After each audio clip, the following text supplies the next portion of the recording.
Container Corporation has gained almost 29% in trade over the year.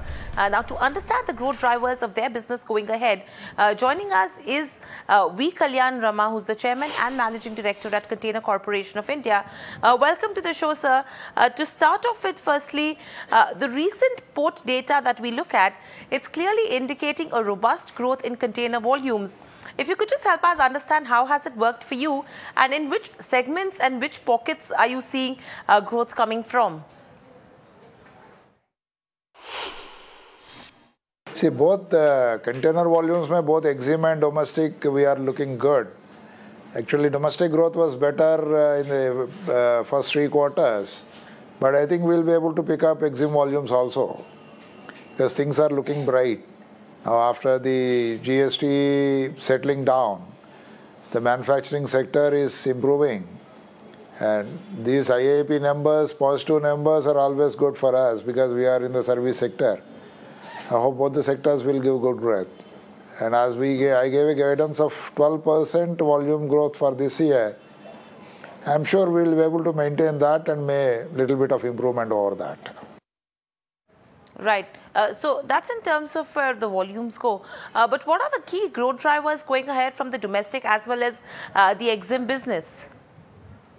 See, the main driver for domestic business, we can take that the GST implementation.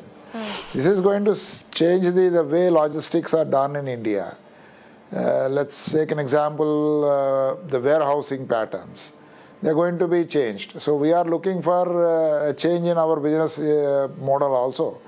In fact, I can say re-engineering of our business strategies. We are looking at increasing our presence into warehousing and thereby entering 3PL business. So this will shore up our domestic volumes. And even without that also, because of the GST implementation, the parcel size dispatch is increasing, which is always good for rail mode dispatch. And because CONCOR is predominantly undertaking the movement by rail, it is a good indicator and good factor for improving our volumes. So that we could see the implementation of GST and its positive effects in our third quarter in our domestic volumes. So that will be one of the main important factors. And moreover, the consumption, the general consumption patterns in India are going up because more and more middle class people are becoming aspirational and they are trying to have more things. So that is a positive factor because we are a country with a large market and geographically diversified in production and distribution patterns. So this definitely will help in the domestic. As far as EXIM is concerned, the general growth is there.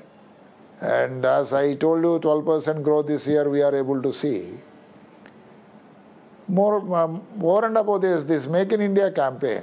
And once this becomes successful and more foreign companies, they come and start doing the manufacturing in India, that will definitely improve the EXIM volumes.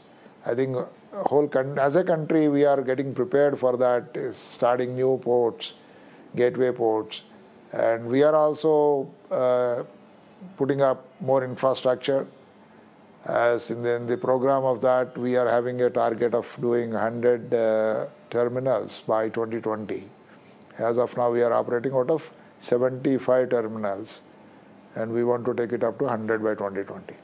And very lastly, if you could just help us understand, looking at seasonality, how is the fourth quarter as well as the first quarter of FY19 looking for you? It should be good. Normally, I don't give any forecasts, but I stick by the forecast what I have given for this financial year. And regarding Q1 next FY, I'll definitely come back to you once I give my results for this financial year.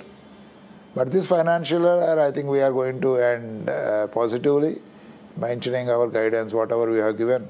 See, guidances, I can mention it here once again. I have given a guidance of 12% growth in volume for the company. That's for both EXIM and domestic together. Whereas in the bottom line, the profit side, I revised my guidance while talking about the third quarter results, that we may look at beyond 12%, may inch up to 20% growth in our profits. So I'm hopeful that these guidances will come true by the end of this financial year.